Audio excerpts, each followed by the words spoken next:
Nós iremos caminhar aqui em inúmeras revelações de Deus através das Escrituras sobre o propósito do Evangelho, onde Deus é e sempre foi a exaltação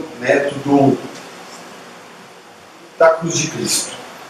E para isso a gente vai ver aqui algumas causas, algumas consequências, algumas questões sobre como a obra de Cristo naquela cruz causa esses efeitos e essas mudanças na nossa vida.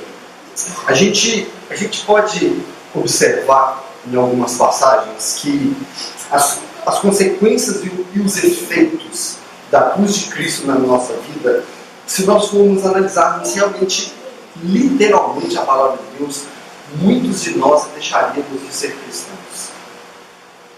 O peso que a cruz de Cristo traz para a nossa vida, se realmente a igreja brasileira, a igreja do mundo soubesse o peso que ela traz, muitos dos cristãos de hoje deixariam de ser cristãos. E a cruz de Cristo vem mostrar isso para nós, que ser um seguidor de Cristo, ele tem que trazer consequências para nossas vidas. Consequências, elas positivas e consequências negativas. O Evangelho traz essa mensagem clara para nós. Se você está caminhando no cristianismo bíblico, se você está caminhando aí genuinamente em busca de uma vida confortável, em busca de uma vida relaxada, em busca de uma vida prazerosa e vitoriosa, realmente, o cristianismo é um lugar errado para isso. O cristianismo traz para nossas vidas renúncia, dor. Ele traz um peso da qual talvez nós hoje não temos a noção de quanto a cruz de Cristo é pesada para as nossas vidas. C.S. Lewis disse uma vez, uma frase que, se você está buscando no cristianismo para relaxar, para ter uma vida cômoda e harmoniosa, era melhor buscar uma garrafa de vinho, uma boa companhia, do que o cristianismo. O cristianismo traz um peso, traz renúncia, traz dor à nossa vida. E muitas vezes, dor de onde a gente menos se espera. O chamado do cristianismo é um chamado totalmente à renúncia, é um chamado total à abnegação daquilo que a gente ama, mas que Deus odeia. Tudo que a gente ama, se colocarmos diante da palavra de Deus, nós fora de Cristo, Deus odeia aquilo. Então esse é o chamado do cristianismo. Tem aqui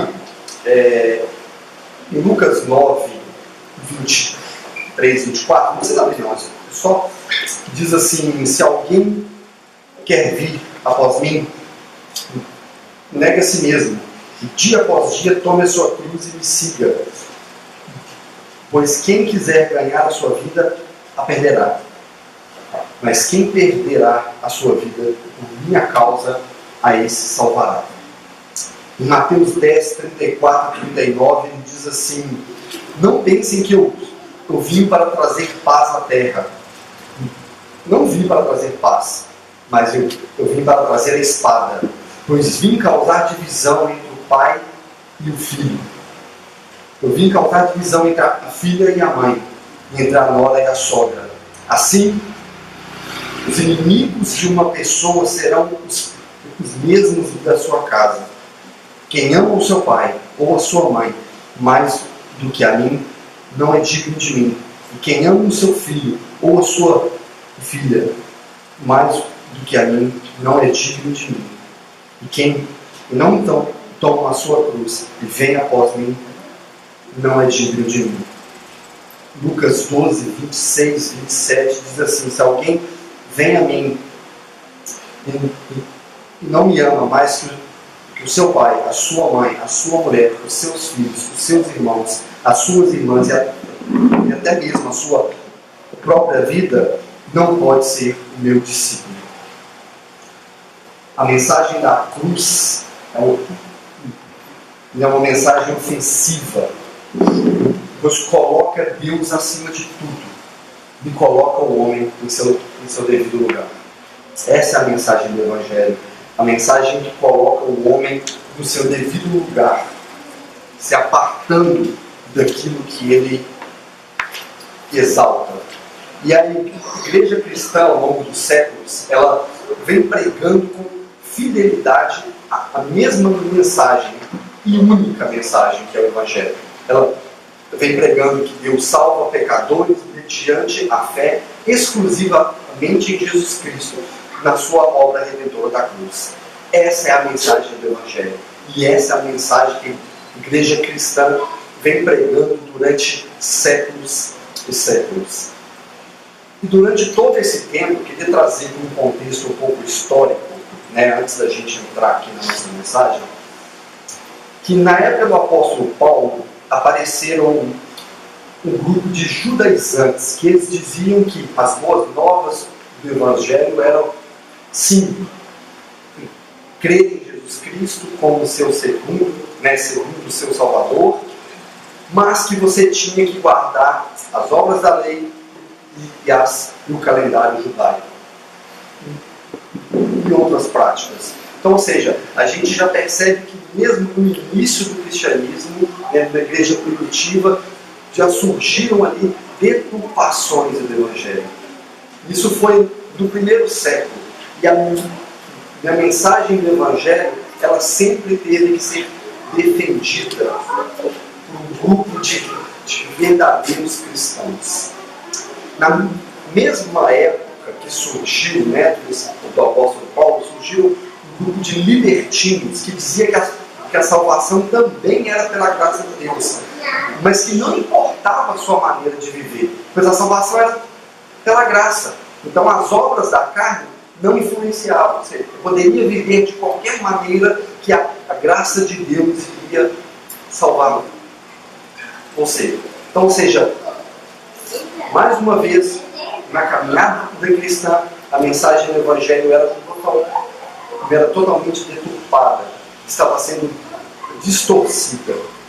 Logo após o primeiro século, no século II, apareceram um grupo de gnósticos. E esses começaram a misturar os ensinos apostólicos com as filosofias gregas. E, ou seja, começou a mais uma vez deturpar a mensagem do Evangelho. Cristo foi saindo de cena e as obras do homem sendo exaltadas. Então, ou seja, mais uma vez a mensagem do Evangelho foi deturpada. Mais para frente, no século IV, aconteceu a institucionalização da igreja. O que foi isso? Onde se criou uma hierarquia, que ela é encabeçada por um Papa infalível, onde ele era o representante da igreja, e com isso foram surgindo doutrinas completamente antibíblicas, como a adoração a Maria, veneração dos santos, a doutrina do purgatório, e que a salvação era pelas obras, juntamente com a fé em Deus. E mais uma vez a igreja cristã genuína veio com a reforma protestante para combater nessa deturpação do Evangelho. Quando tudo parecia se normalizado, a gente conhece um pouco da história da reforma protestante, com o passar dos séculos, dos tempos, surgiu um liberalismo teológico. Isso começou na Inglaterra, alcançou a Alemanha e se encaminhou para os Estados Unidos até chegar aqui no nosso Brasil. E esse liberalismo teológico trouxe uns ensinos que são vergonhosos, que dizia sim que Jesus viveu na Terra, mas que Jesus não era Deus, e que esse Jesus era um simples ensinador de moralidade e filosofia, e que a sua morte, a sua crucificação, a sua ressurreição foram histórias inventadas pelos seus seguidores. Ou seja, mais uma vez a gente vê um grotesco, né, uma grotesca deturpação da mensagem da cruz, aquela que muitos morreram por defendê-la. E depois de muita luta, de muitos teólogos se levantaram, muitos reformadores ainda, né, os discípulos desses reformadores, veio agora, né, em tempos reais, essa nova versão do Evangelho, na onde que essa nova versão chega acompanada da teologia da prosperidade, da teologia da libertação, na onde coloca Deus como mordomo servindo ao homem, e o homem põe o que ele quer diante de Deus. Ou seja, uma total deturpação da mensagem da cruz, tirando totalmente Cristo do foco do Evangelho. E novamente, nos nossos tempos, a igreja cristã tem que defender esse Evangelho. Nós temos a certeza que todo cristão deve ser um defensor do Evangelho, deve ser uma apologeta, pois defender a nossa fé é algo primordial. A mensagem do Evangelho a todo dia é deturpada com inúmeros ensinos aqui fora que são completamente fora das Escrituras. Então é o nosso dever como cristão genuíno, defender essa mensagem. Então, ou seja, o nosso foco aqui, né, eu vou tentar aqui trazer aqui para nós, é mostrar a centralidade dessa mensagem do Evangelho. E a centralidade desse Evangelho é a cruz de Cristo, é o Filho de Deus sangrando e morrendo naquela cruz. Essa sempre foi a maior e única verdade do Evangelho. O Filho de Deus morrendo naquela cruz, derramando o seu sangue para pagar pelo meu e pelo seu pecado. Então, esse é o nosso foco aqui essa noite. Amém? Amém. Então, olha só, irmãos, nós vamos entrar aqui. Eu quero convidar vocês, antes disso, abrem de gentileza, é uma passagem muito conhecida, Isaías 53, só para a gente acompanhar a leitura.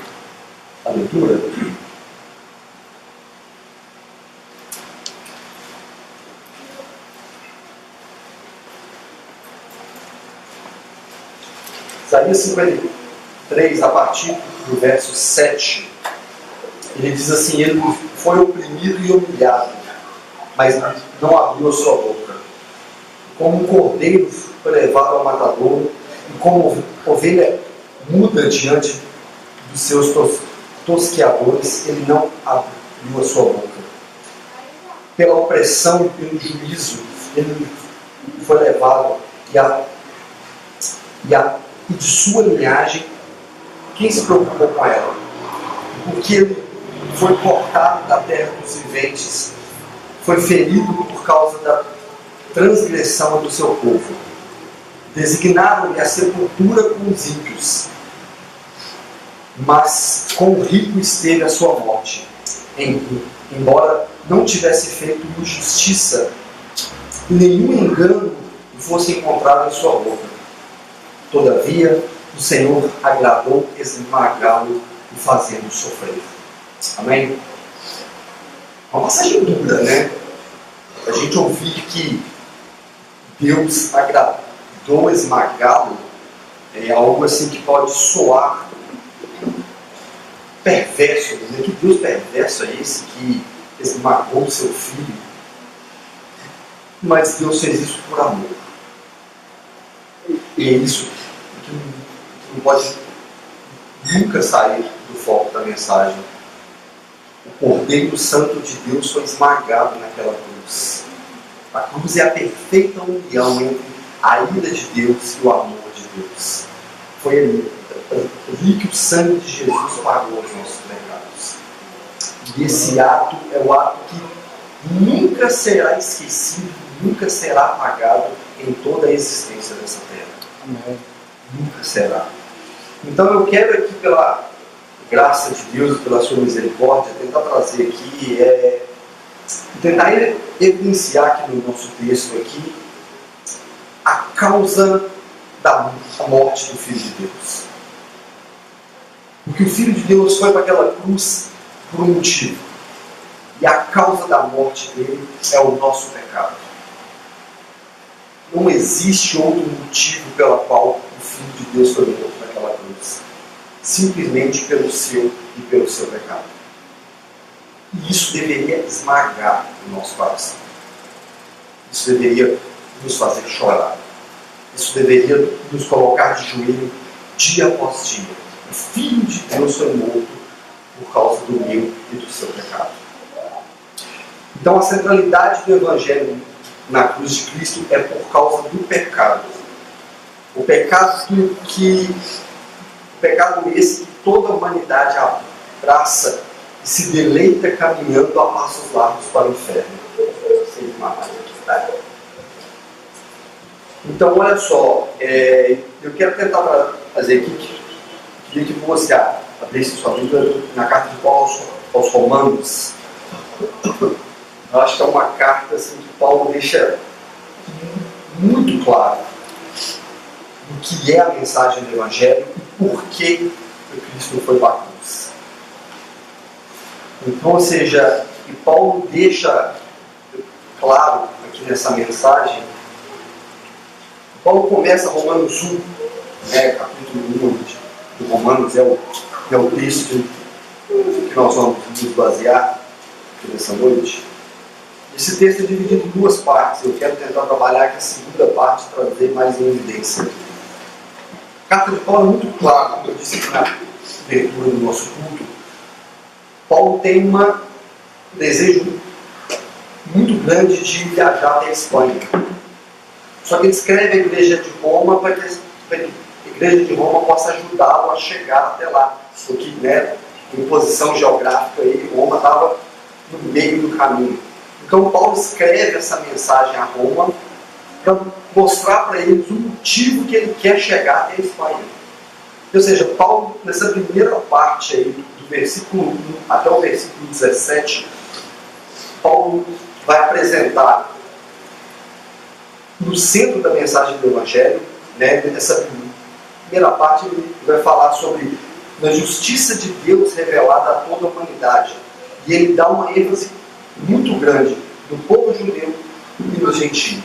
Então, ou seja, do versículo 1, do capítulo 1 até o versículo 17, se você ler isso com calma em casa, você vai perceber que Paulo está apresentando o motivo da justiça de Deus revelada a todo mundo, que é a mensagem do Evangelho. E na segunda parte, que vai aí do versículo 18 até o 32, até o final, é a parte que eu quero tentar aqui deixar claro para nós aqui expositivamente, que é onde é revelado a pecaminosidade do ser humano, a pecaminosidade da humanidade, a ira de Deus revelada e o juízo de Deus que é levado em cima dessa humanidade. Então, olha só, eu tentei traçar um esboço aqui, essa divisão da segunda parte do texto, é justamente isso. A primeira parte, a segunda parte, a gente divide ela em 4 partes. Deus se revelou, uma rejeição dos homens com a revelação de Deus, o juízo de Deus sobre essa humanidade e a total rebelião da humanidade contra Deus. Então, ou seja, do versículo 18 até o versículo 32, nós vamos tentar trabalhar e deixar em evidência esses 4 pontos. Aí, se assim Deus nos permitir. Rapidamente, vamos ler do versículo 18 até o 20, 18 até o 20, todo mundo aí está aberto a Bíblia?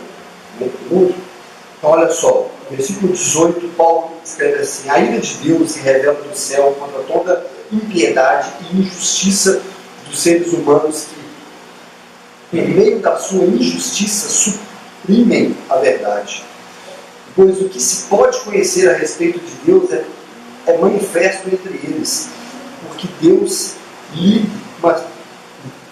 lhes manifestou. Porque os atributos invisíveis de Deus, isto é, o seu eterno poder e a sua divindade, claramente se reconhece desde a criação do mundo, pois sendo percebidos por meio das coisas que ele fez. Por isso, os homens são indesculpáveis. Então, ou seja, no versículo 18 a 20, Paulo está mostrando o quê? Que a ira de Deus se revelou sobre a humanidade, porque Deus se revelou a eles através da sua criação, através de todas as coisas reveladas na terra, através do ar, dos mares, da água, dos alimentos, de toda essa graça que estão ao nosso redor. Isso é uma demonstração dos atributos invisíveis de Deus. Né? Quem está participando conosco aqui do nosso seminário na quinta-feira, essa semana nós falamos desses atributos. Ou seja, que Deus se manifesta de diversas maneiras através da sua criação. Nada disso que temos aqui hoje pode ter vindo do nada ou do acaso. Existe um Deus soberano e todo-poderoso que criou todas essas coisas. E isso é claro a toda a humanidade. Mas a humanidade não entendeu que isso era obra de Deus. Isso tornou a humanidade indesculpável. Ou seja, o juízo de Deus está para todos aqueles que contemplam a natureza, que contemplam toda a criação e não entendem que isso é graça, que isso é obra de Deus. Ou seja, Paulo está mostrando aqui para os romanos, né, que a ira de Deus está, porque ela viu isso tudo e rejeitaram a verdade. Tem um ponto importante aqui que a gente não deve deixar passar, aqui no versículo 18, que ele diz assim, que a ira de Deus se revela do céu contra toda impiedade e injustiça dos seres humanos, pois por meio da injustiça eles suprimem a verdade. O suprimir é esconder, é negar, é anular a verdade. A injustiça do homem, por causa do pecado, anula a verdade de Deus. É como se eu dissesse, eu vivo da minha verdade, do que eu acho que é certo, do que eu considero verdade, e eu anulo tudo aquilo que Deus diz que é a verdade. Então é sobre essa condição que a humanidade estava sob a ira de Deus. Tiago disse lá no capítulo 4, versículo 4, ele afirma que o homem é inimigo de Deus porque ele odeia as verdades de Deus. Se algum dia nós passarmos a negligenciar, a suprimir, a anular ou cancelar alguma verdade de Deus, nós nos tornamos inimigos de Deus. O homem que odeia a verdade de Deus somos nós, sem Cristo. Porque qualquer um que não tem o sangue de Cristo derramado sobre si, odeia as verdades de Deus. E esse homem está condenado, é o que a palavra de Deus diz. A própria consciência humana tem a mínima noção que existe um Deus. E negar essa verdade, essa verdade é uma evidência da manifestação do pecado em nossa vida, nos tornando incrédulos. Se algum momento da vida a humanidade esquece que existe um Deus, isso é uma evidência do pecado na vida dela. E que esse pecado causou uma incredulidade sobre ela. E por isso somos indesculpáveis diante de Deus, pois nós amamos a mentira, insistimos em sua total idolatria do nosso ego. A partir do momento em que a gente rejeita a verdade de Deus, nós estamos idolatrando o nosso ego, Nós estamos idolatrando aquilo que a gente acha que é a verdade. Nós estamos dizendo assim: Deus, o que o Senhor diz para mim não é nada. A minha verdade é a verdade. Ou seja, isso nos torna indesculpáveis. E todos esses que anulam a verdade de Deus, como Paulo apresentou nesses primeiros versículos, estão sobre a ira de Deus. Amém? Versículo 21 a 23. Acompanhe comigo aí, por gentileza. Nós temos assim: pois tendo conhecimento de Deus, não glorificaram como Deus, nem lhe deram graças. Pelo contrário, se tornaram nulos em seus próprios raciocínios, e o coração insensato deles se obscureceu. Dizendo-se que eram sábios, se tornaram tolos. Trocaram a glória de Deus incorruptível por imagens semelhantes ao ser humano corruptível, aves, quadrúpedes e répteis. Paulo deixa claro nessa primeira parte que eles tinham o conhecimento que Deus existia, que Deus criou todas as coisas, que Deus sustentava-os dia após dia, e que Deus estava os sustentando diante de toda a sua criação, mas eles não glorificaram e não reconheceram como Deus. Eles preferiram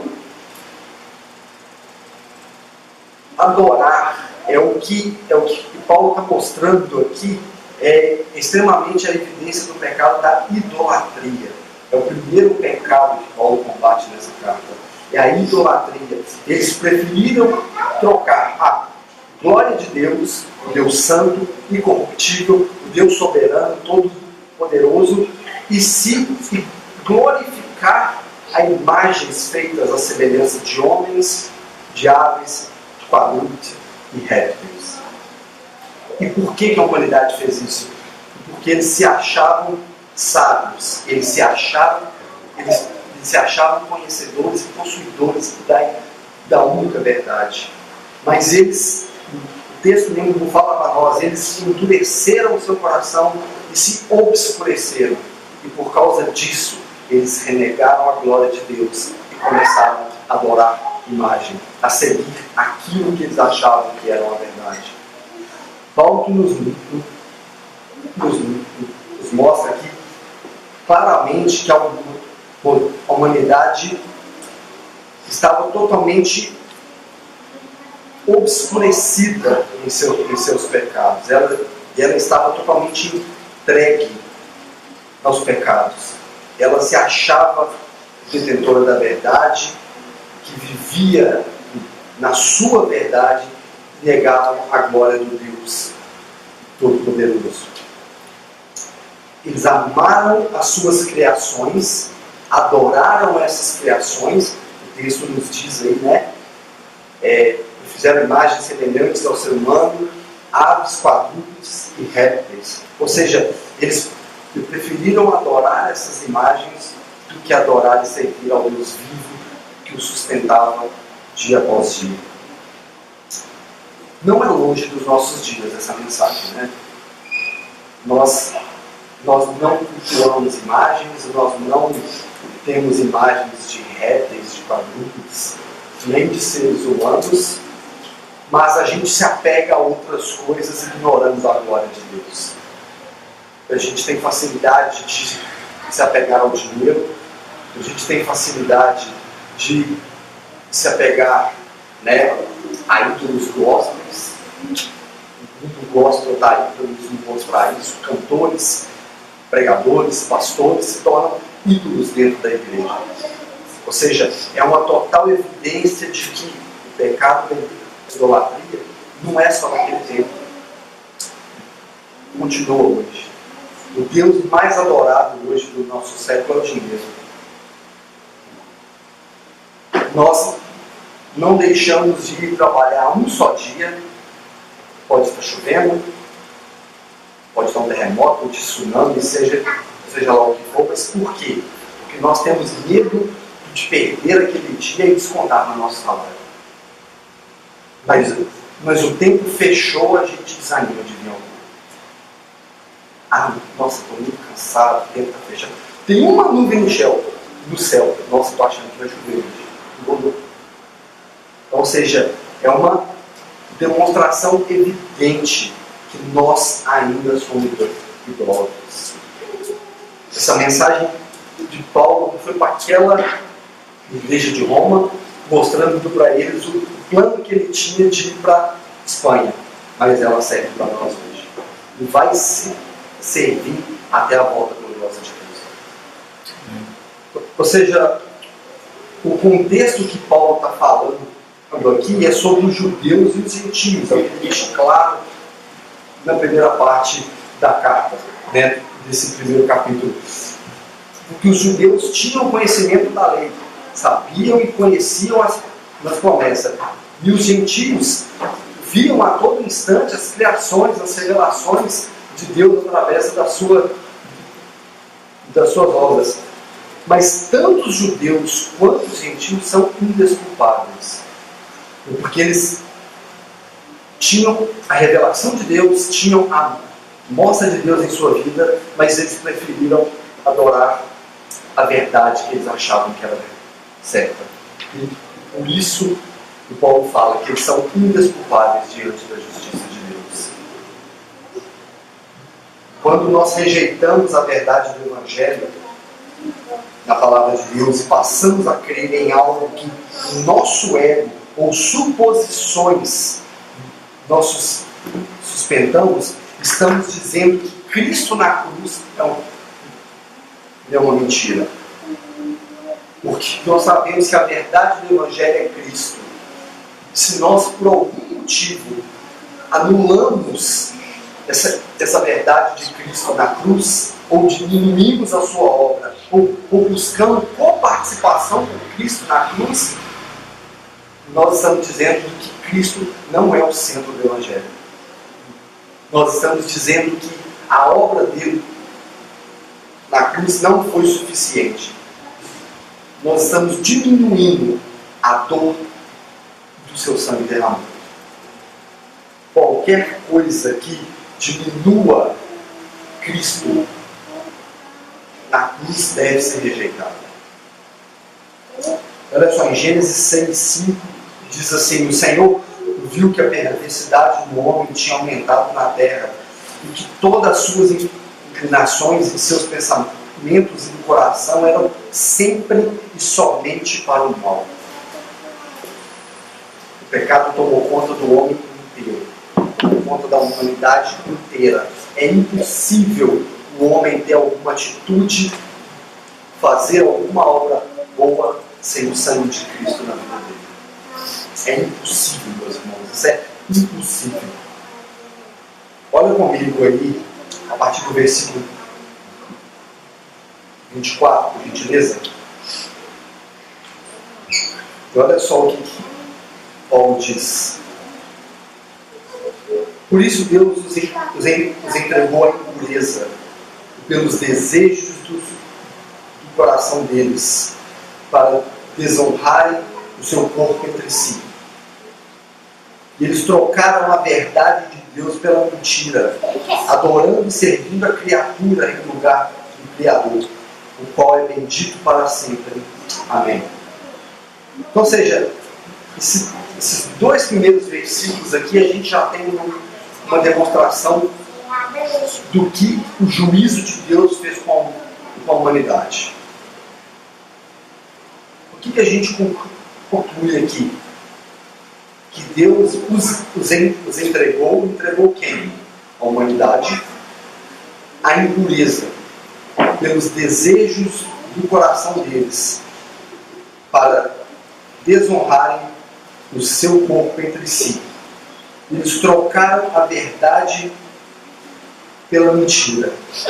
Ou seja, eu não consigo enxergar nada mais terrível nesse texto do que se Deus entregasse a nossa vida e a nossa vida ser coordenada pelos desejos do nosso coração.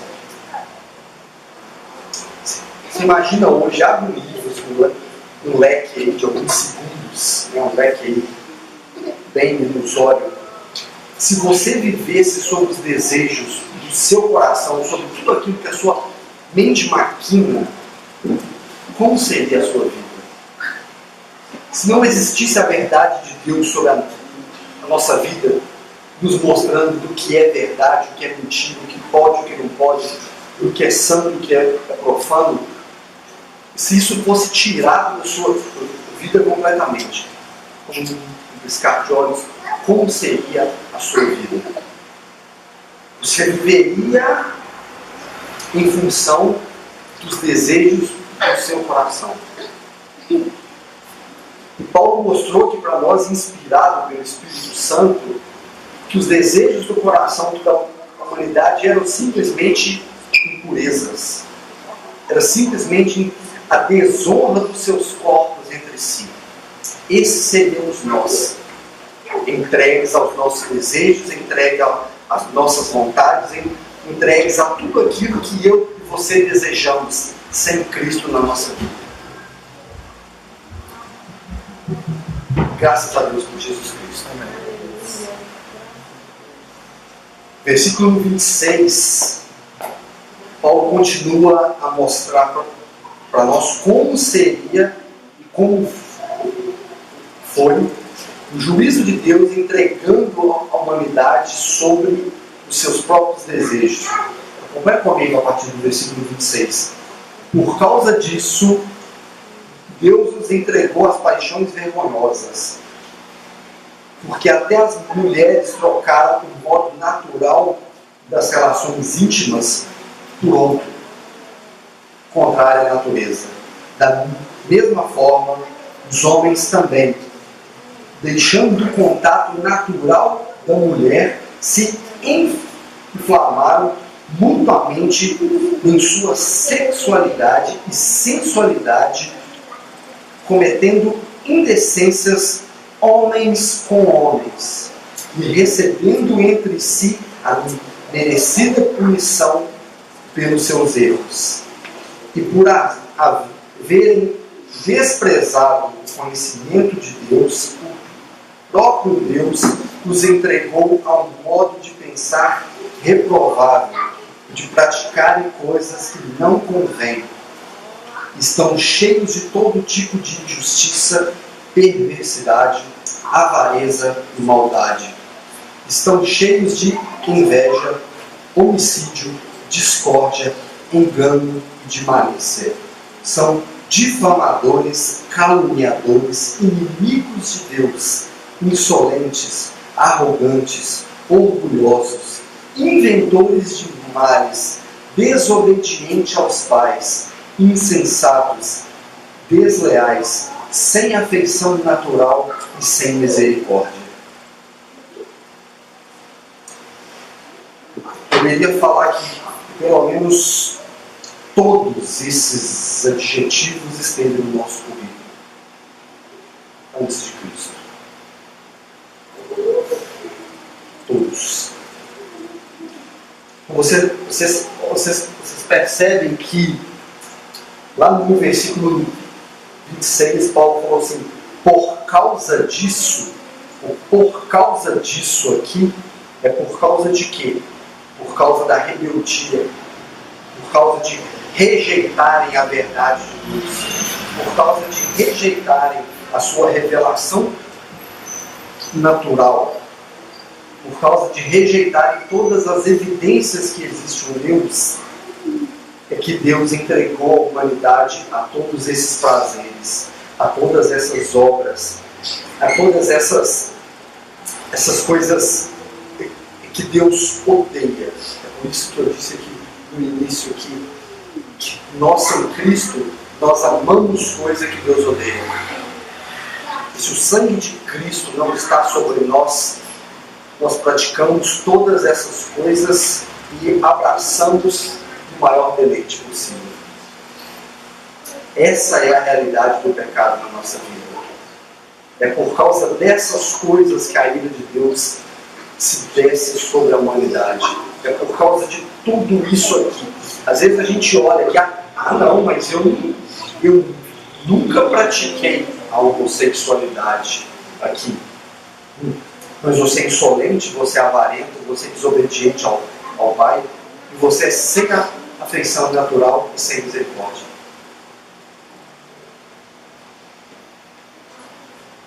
Ah, mas eu nunca inventei um mal. O fato de você falar que nunca inventou um mal, você já acabou de inventar um. Você está mentindo. Essa é a realidade humana. É por causa dessas coisas que o Filho de Deus foi pregado naquela cruz. É por causa desses pecados que o Filho de Deus sangrou até morrer naquela cruz. Mas graças a Deus que ressuscitou e vivo está. Quando a gente olha o versículo 24 e 25, esses dois versículos trazem uma luz ao nosso contexto do que estamos falando. Que foi por causa dessa desobediência, foi por causa de anularem a mensagem da verdade que o Cristo foi para aquela cruz. E essa é a centralidade do Evangelho. É Cristo na cruz pagando pelo meu e pelo seu pecado.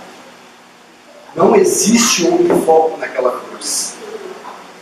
O foco daquela cruz foi a salvação de todos os eleitos de Deus. Apagar pelos nossos pecados. Esse é o centro do Evangelho. E nada pode tirar isso da sua vida. Amém?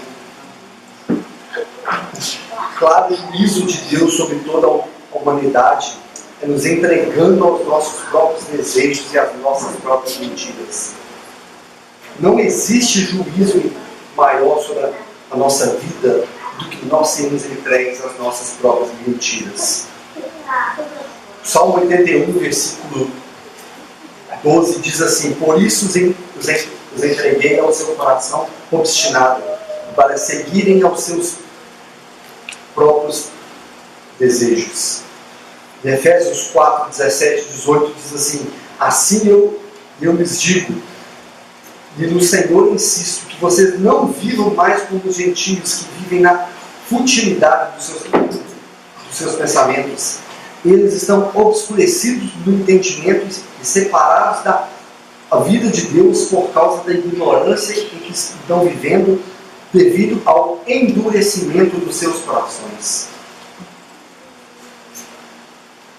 Olha o peso que Paulo mostra aqui para nós nesse versículo da mensagem de Efésios. Não vivam mais como os gentios que vivem na futilidade dos seus pensamentos. Esses gentios somos nós. Efésios 4, 17 e 18.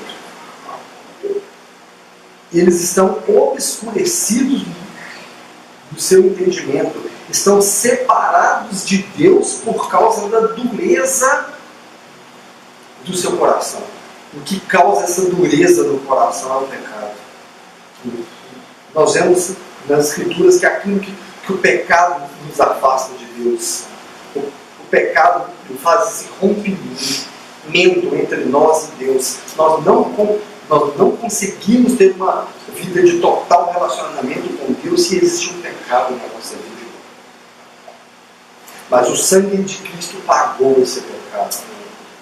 O sangue de Cristo tirou o véu. O sangue de Cristo nos deu livre acesso ao Pai. Ele foi o Cordeiro Santo que se entregou como sacrifício único de uma vez por todas. Não deixe o pecado separar o seu relacionamento com Deus. Toda vez que nós temos um pecado, nós nos afastamos de Deus por causa dessa vergonha. Mas esse pecado não foi pago naquela cruz. O sangue de Cristo pagou aquele pecado. Amém? Né? E mais perverso do que nós vivemos negando a verdade e ainda aprovar quem vive nessa verdade. E olha só o que diz aqui no versículo 26, né, ao 31, foi foi o que a gente viu, que todas essas ações, que todas essas situações que nós lemos aqui agora, é por causa disso que Cristo morreu naquela cruz. Todo o ato da humanidade fora de Cristo está totalmente direcionado ao pecado lá no Éden. Todo o ato fora de Cristo. Olha só, lá em Gênesis 6, 16 e 17, diz assim: e o Senhor Deus ordenou ao homem: de toda a árvore do jardim você pode comer livremente, mas da árvore do conhecimento do bem e do mal você não deve comer, porque no dia que comer dela você certamente morrerá. E esse morrer, né, a gente sabe das implicações disso para a nossa vida, e o morrer físico, mas acima disso tudo, o morrer espiritual. Houve um rompimento do homem com Deus. Esse pecado do Éden separou a humanidade. O homem livre do Éden e que se tornou escravo do pecado ali. É por causa desse pecado que nós morremos, que nós nos separamos de Deus.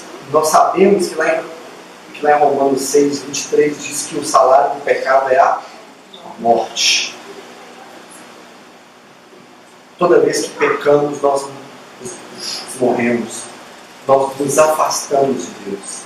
E é por causa desse pecado que Cristo foi para aquela cruz. Isso não pode ficar em nenhum momento sem evidência na sua vida. E olha só, lá em 2 Timóteo 3, de 1 a 5, diz assim: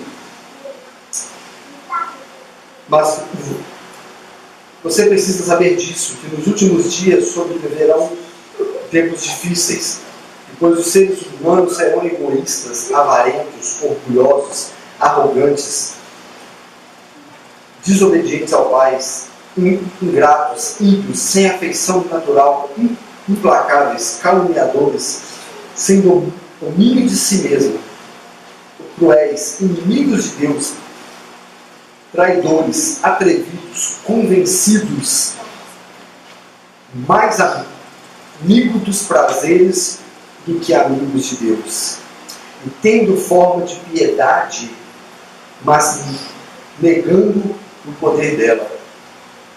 Fique longe desses homens. Isso é um reflexo da humanidade. Isso é um reflexo do pecado. Isso é um reflexo da nossa atualidade. A Bíblia nos mostra que o pecado afetou a humanidade de tal maneira que nada sem o sangue de Cristo sobre si é agradável a Deus. Nada sem o sangue de Cristo derramado sobre si é agradável a Deus. Nós só podemos ter um relacionamento verdadeiro com Deus se o sangue de Cristo estiver sobre aquela pessoa. Nós só podemos ser justificados diante de Deus mediante ao sangue de Cristo naquela cruz. E isso tem que ser evidência na nossa vida. E quando a gente não pode achar que a situação da humanidade aqui que o apóstolo Paulo está mostrando não pode ficar pior do que já é, Paulo vem e nos escreve aí no versículo 32, que diz assim: embora conheçam a sentença de Deus do que os que praticam tais coisas são passíveis de morte, eles não somente fazem, mas também aprovam os que praticam. Então, ou seja, não bastava todo esse relato de Paulo sobre a real situação da humanidade, sobre tudo que a humanidade fez, sobre a causa da morte do Filho de Deus. Toda a humanidade sabe disso, mas mesmo assim ela continua praticando e prova quem faz. Nada pode ser pior que isso. Nós sabemos que a condenação de Deus está sobre a humanidade, que a ira de Deus há de ser derramada sobre todos aqueles que estão em pecado, com rompimento com Deus, e mesmo assim nós continuamos a fazer, e mesmo assim nós aprovamos aqueles que fazem. Esse é o retrato da humanidade fora de Cristo. Agora, o que mais nos entristece é que isso não é uma prática somente daquele que está fora de Cristo. Aquele que está em Cristo pratica as mesmas coisas. Às vezes somos coniventes com o nosso irmão que está em pecado e, em vez de exortá-lo em amor, como a palavra diz, nós vamos lá e massageamos o ego dessa pessoa. Nós vamos lá e somos coniventes com o pecado dela. Nós vamos lá e dizemos: segue seu coração, vai ser feliz. Se isso te faz feliz, não é errado. Isso não está longe de dentro da igreja cristã. Só nós olharmos para nós mesmos e olharmos para o nosso redor. Não estou falando somente da nossa igreja física, mas a igreja cristã toda. Na igreja que às vezes deixa de exortar o seu membro, de exortar o seu irmão, porque ele é o irmão que mais contribui. A igreja às vezes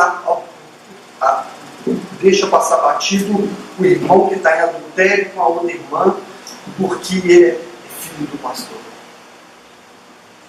Às vezes a gente deixa passar aquela fofoquinha que existe dentro da igreja, em vez de chegarmos e exortarmos aquele povo.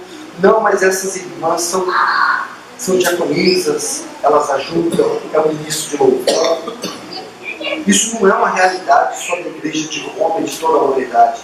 É uma triste realidade do povo de Deus que crê em Jesus Cristo naquela cruz, que sabe que Ele morreu por causa dos nossos pecados, mas nós continuamos praticando as mesmas coisas que acabamos de ler. Isso é triste. Isso é triste. Isso deveria pesar no nosso coração e nos fazer chorar dia após dia. Nós olharmos a realidade da humanidade relatada por Paulo é triste, mas nós olharmos a realidade da igreja brasileira, da igreja de Cristo, que bate no peito e diz que é um cristão, isso deveria nos entristecer demais. Porque nós não estamos livres de praticar tais coisas. Mas o tempo inteiro a Escritura nos leva a um chamado ao arrependimento genuíno. A abandonar essas práticas. Buscar uma vida de santidade. Não se pode esperar uma igreja perfeita se ela é formada somente por pecadores. A única igreja que será perfeita é quando Cristo voltar em glória. Essa igreja será perfeita. Essa igreja será santificada. Mas não espere, irmão, a perfeição do seu irmão do lado. Não espere a perfeição do seu pastor. Nós somos todos pecadores. Mas nós temos o dever de exortar, de chegar em cada um em amor, em verdade, pela palavra, e não a massagear o ego dessa pessoa, não acariciar o pecado dessa pessoa. Todos somos passíveis de erros. Amém?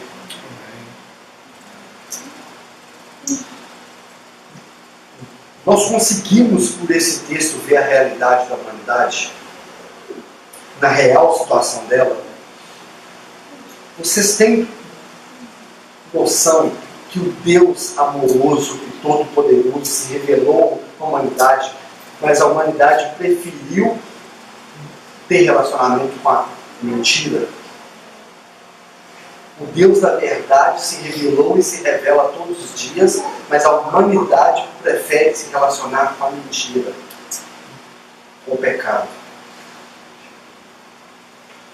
Quando a humanidade olha para a cruz e não enxerga o sangue de Cristo derramado, ela está adorando a mentira. Quando nós olhamos para a cruz e não caímos de joelho, clamando pelo perdão dos nossos pecados, nós estamos adorando uma mentira. Nós estamos vivendo uma mentira.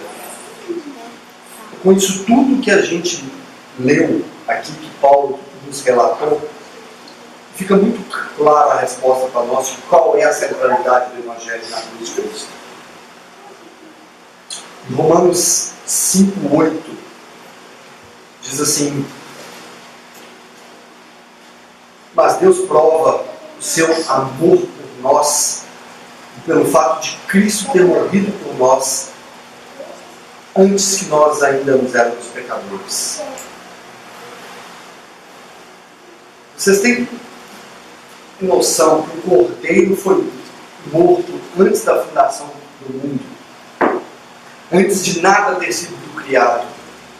Deus matou o seu Filho antes de todas as coisas, por amor a nós. Isso deveria nos fazer repensar cada segundo que respiramos do ar que Ele nos proporciona. O Filho de Deus foi morto naquela cruz antes que nada existisse. Foi por amor. Deus amou cada um de nós quando nós ainda éramos pecadores. E quando Ele olhou em toda a história da criação e viu para cada um de nós que nós seríamos pecadores, que nós amaríamos a mentira, que nós amaríamos todas essas obras que o apóstolo Paulo relatou aqui para nós, mas Ele olhou para nós sendo pecadores, rejeitando a verdade do seu Filho na cruz, e ainda matou o seu Filho e nos amou. Não há nada maior que isso. Não tem como nós olharmos para a cruz de Cristo e não enxergar esse amor, de olhar para essa cruz e falar assim: eu não merecia, mas Ele fez por mim. Essa é a verdade do Evangelho. Esse é o centro da mensagem do Evangelho. Qualquer ensino ou doutrina que tire Cristo do centro do Evangelho e da cruz deve ser rejeitada urgentemente. Se você já caminhou em algum Evangelho, já escutou alguma mensagem que Cristo não é o centro de todas as coisas, não é a centralidade do universo, rejeite essa doutrina. Esse não é o Evangelho genuíno de Cristo. O Evangelho de Cristo diz que Ele morreu naquela cruz para pagar o meu e o seu pecado. Aleluia. Mesmo que nós não o merecêssemos. Nós deveríamos amargar o nosso pecado. Nós deveríamos olhar para a cruz e clamar de arrependimento. 1 Pedro 3,18 diz assim: pois também Cristo padeceu uma vez pelos pecados, o justo pelos injustos, para conduzir vocês a Deus. Gálatas capítulo 1, versículo 4 diz assim: no qual se entregou a si mesmo pelos nossos pecados, para nos livrar desse mundo perverso. Se você olha para a cruz e não vê motivo para buscar arrependimento, nada mais vai te motivar. Nada mais vai te motivar a buscar arrependimento. Se o sangue do Filho Santo de Deus derramado naquela cruz não motiva você a clamar arrependimento pelo perdão dos seus pecados, nada mais nessa face dessa terra vai fazer você buscar arrependimento. Nada mais. O sangue de Cristo, o sangue do Cordeiro pagando pelos nossos pecados, não é o centro da sua vida eterna. E qualquer coisa que ocupar o lugar desse sangue é fútil. O sangue de Cristo sempre será a nossa passagem para a vida eterna. Qualquer outra coisa que propiciar isso ou te der essa ilusão deve ser rejeitado. O sangue de Cristo sempre será o caminho para a vida eterna. Amém. Essa é a verdade. Em Gênesis 3,15, para a gente caminhar aqui para os finalmente aqui, foi a primeira promessa de Deus sobre as nossas vidas. Deus disse assim: porém inimizade entre você e a mulher, e entre a sua descendência e a descendência dela, mas este ferirá na cabeça e você lhe ferirá no calcanhar. A promessa que Cristo viria para esmagar a cabeça da serpente, para pagar pelos nossos pecados, para nos livrar desse cálice da ira de Deus. Essa promessa foi eterna e sempre será eterna. É por causa dessa promessa que nós temos vida. É por causa dessa promessa que nós podemos clamar a Deus por Pai. É por essa promessa que temos a redenção dos nossos pecados e viveremos a glória com Deus. Isso deveria nos encher. Isso deveria nos avivar. Isso deveria nos fazer reavaliar o nosso modo de vida dia após dia. Isso deveria nos fazer amargar cada pecado que cometemos todos os dias. Porque o sangue do justo foi derramado naquela cruz. O sangue dele pagou pelos nossos pecados. E a mensagem da cruz sempre foi um escândalo. Sempre foi. Mas ela sempre será o centro da salvação dos eleitos de Deus. E esse é o centro da mensagem do Evangelho. O sangue de Cristo derramado naquela cruz, pagando pelos nossos pecados. Aleluia. Amém? Para a gente finalizar, irmãos, abra, por gentileza, Colossenses, capítulo 2.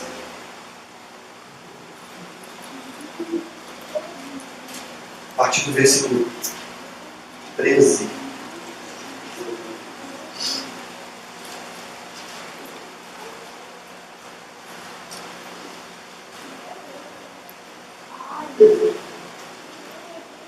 Colossenses 2, a partir do versículo 13, nós temos assim: quando vocês estavam mortos em pecados e na incircuncisão da carne, Deus os vivificou juntamente com Cristo. Ele nos perdoou de todas as nossas transgressões e cancelou o escrito de dívida que consistia em ordenâncias e que nos eram contrárias. E Ele removeu, pregando-a na cruz, e tendo despojado os poderes e autoridades, fez dele um espetáculo público, triunfando sobre eles na cruz. A nossa escrita de dívida, os nossos pecados, toda a nossa culpa pecaminosa foi pregada naquela cruz. E o sangue de Cristo pagou por ela. Que isso seja sempre, meu irmão, uma verdade na minha vida e na sua vida. O sangue de Cristo sempre será o centro do Evangelho. Sempre será o centro da mensagem do Evangelho. A centralidade do Evangelho sempre será na obra redentora de Cristo naquela cruz. Amém. Amém? Feche seus olhos por um instante. Deus Todo-Poderoso, Pai glorioso e eterno, nós ouvimos a Tua mensagem, Pai. Ouvimos a Tua gloriosa obra da cruz. Ouvimos, Senhor, a causa da Tua ira sobre nós. Nós ouvimos também, Senhor, que a obra de Cristo, uma vez por todas, pagou pelos nossos pecados. Aviva, Senhor, essa mensagem no nosso coração. Que nós possamos, Senhor, olhar para a cruz a partir de agora de modo diferente. Que nós possamos olhar para aquela cruz e amargar os nossos pecados. Porque nós somos, Pai, verdadeiramente a causa da morte do Teu Filho. Mas por amor a nós, Pai, mesmo nós não merecendo, o Senhor nos amou, o Senhor nos deu o Teu Cordeiro Santo, imaculado e perfeito, antes da fundação de todas as coisas, que pagou pelos nossos pecados e nos deu vida, e nos resgatou, Senhor, dos passos largos que estávamos para o inferno. Mas o Senhor nos tirou pela obra regeneradora do Teu Espírito Santo em nosso coração. A Tua palavra nos mostra, Senhor, que o Senhor transformou o nosso coração de pedra em um coração de carne, em um coração que ia passar de odiar a Tua palavra a amar, de rejeitar a Tua palavra, a segui-la e se alegrar a isso, Senhor. Te pedimos hoje, Senhor, pela Tua misericórdia, pela Tua graça, aviva essa mensagem em nosso coração, Senhor. Que o Senhor nos faça nos alegrar pela Tua mensagem, pelos Teus preceitos, pelos Teus desígnios, e que possamos nos alegrar em ler e nos deliciar nela dia após dia, pois ela é a eterna verdade, pois ela é o alimento que precisamos dia após dia, pois nela consiste a verdadeira e única verdade do Evangelho, que é o Teu Filho Jesus, morto naquela cruz, derramando o Teu sangue a pagar pelos nossos pecados, nos dando a redenção da vida eterna, Senhor, da qual ansiamos dia após dia, esperando a volta gloriosa do Teu Filho. Que essa mensagem, Senhor, seja viva em nossos dias, que nós não possamos ser somente ouvintes aqui esta noite, Pai, mas que possamos praticá-la dia após dia, no nosso dia, no nosso levantar, no nosso respirar, no nosso trabalhar, que nós possamos olhar para todas as coisas e enxergar a glória de Cristo em nossas vidas. Aviva, Senhor, os nossos corações pela Tua palavra, Senhor, é o que nós pedimos essa noite, em nome de Jesus.